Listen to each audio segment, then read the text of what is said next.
नमस्कार दोस्तों, मैं राजकुमार मौर्य प्रखर इंडिया यूट्यूब मंच पे आपका स्वागत है। समाजवादी पार्टी को आज बहुत बड़ा झटका लग चुका है। संभल से लोकसभा प्रत्याशी डॉक्टर शफीकुर रहमान वर्क का निधन हो गया। कई बार के सांसद, कई बार के विधायक डॉक्टर शफीकुर रहमान 94 साल की उम्र में उनका निधन हो गया है। वहीं पर समाजवादी पार्टी की ओर से जहां पर आज के दिन राज्यसभा का चुनाव हो रहा है और उस राज्यसभा के चुनाव में समाजवादी पार्टी के सुप्रीमो अखिलेश यादव को इतना बड़ा झटका लगा है, जिनको अपने सर पर बैठाते थे वही आज बीजेपी के पाले में चले गए हैं। बीजेपी के पाले में कौन कौन गए हैं? जहां तक अभी तक हमारे पास जो सूचना आई हुई है, जो मीडिया में चल रहा है, अभय सिंह, राकेश सिंह जो गौरीगंज के विधायक हैं, राकेश पांडे जो रितेश पांडे के पिताजी अंबेडकर नगर, विनोद चतुर्वेदी, मनोज पांडे को इन्होंने क्या बनाया था? मुख्य सचेतक बनाया था। अब आप समझिए, मुख्य सचेतक उस व्यक्ति को इन्होंने बनाया जिस व्यक्ति के उंगलियों में अगर विधायक गिने तो 5 उंगली शायद नहीं पूरा हो पाएगी, और उनको इन्होंने मुख्य सचेतक बनाया। और आज के दिन वो समाजवादी पार्टी को धोखा दे करके, धोखा ही कहेंगे, क्योंकि आपको जो वोट मिला था वो किसका मिला था? पिछड़ों का मिला था, अल्पसंख्यकों का मिला था, यूं कहें कुछ दलितों का भी वोट आपको मिला था। आपकी बिरादरी का वोट 1% मिला होगा, नहीं तो नहीं मिला होगा। जितने भी लोग गए हैं, और लोग के नाम की भी चर्चा है, और लोग के नाम की, जैसे पूजा पाल के नाम की चर्चा है, और आपने देखा अभी महाराजी देवी, महाराजी प्रजापति अमेठी से जो विधायक हैं, उनके नाम की चर्चा है। तो इस संबंध में अखिलेश यादव का क्या रिएक्शन आया है, उसको आप सुनिए, उसके बाद हम बताते हैं। लेकिन खबरें जो आ रही हैं आप भी जानते हो,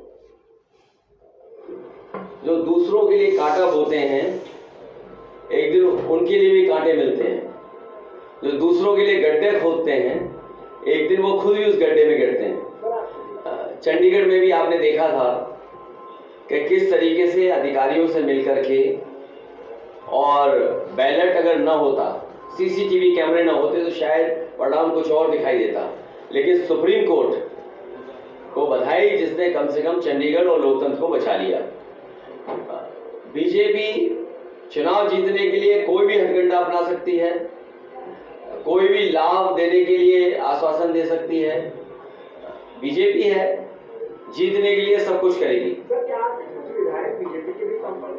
वो जो लाभ पाने वाले चले जाएंगे, जिनको लाभ मिलना होगा कुछ, वो जरूर चले जाएंगे। या जिनको बहुत वादा किया होगा कि आपको चुनाव में ये कर दिया जाएगा, ये मिल जाएगा, वो चले जाए। आपने देखा अखिलेश यादव का ये रहा रिएक्शन।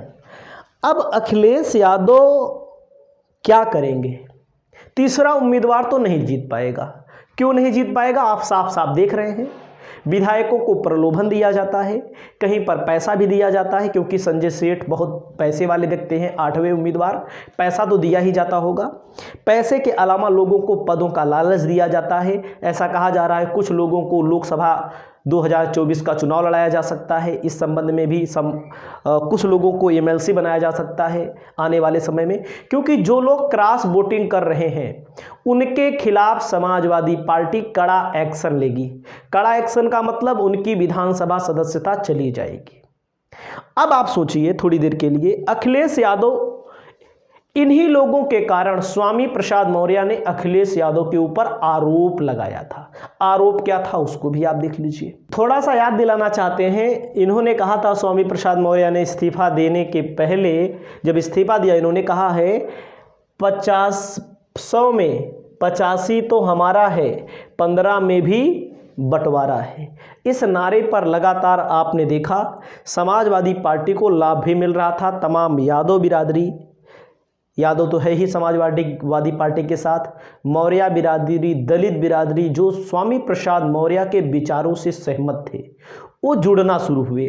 और स्वामी प्रसाद मौर्य ने आरोप लगाया, सीधा सीधा क्या आरोप लगाया कि इनके वरिष्ठ नेता कौन है? राम गोपाल, या इनके पत्नी या खुद उनका व्यक्तिगत बयान है।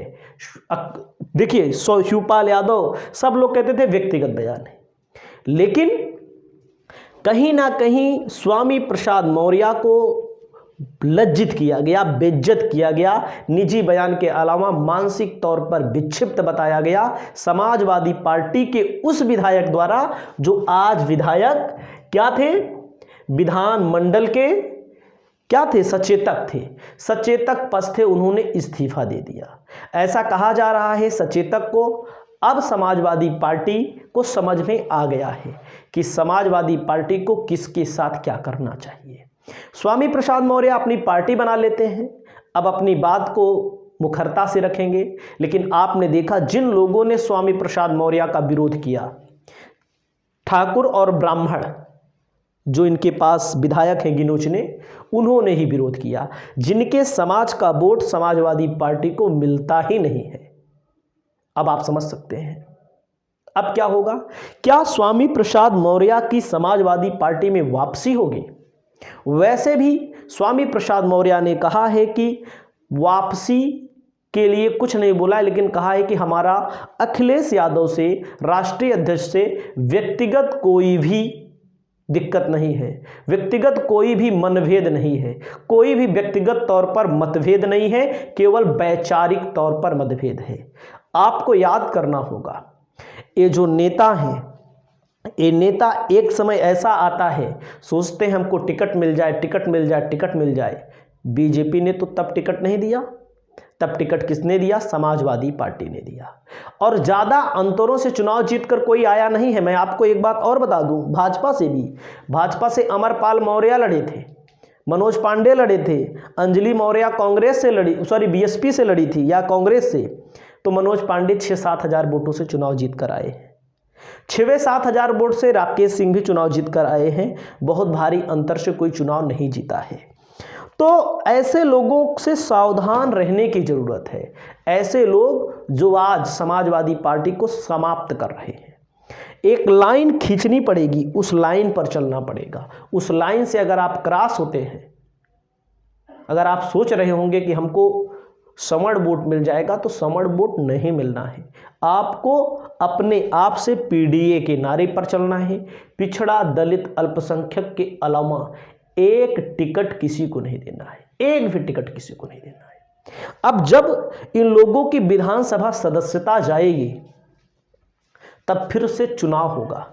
फिर से चुनाव जब होगा तो एक बार फिर घोसी में आपने देखा था जो हाल हुआ था, बीजेपी सपा छोड़कर गए दारा सिंह चौहान, फिर बीजेपी में गए, बीजेपी से लड़े, चुनाव हारे। वही हाल इन लोगों का भी होगा, वही हाल होगा, सेम टू सेम वही हाल होगा।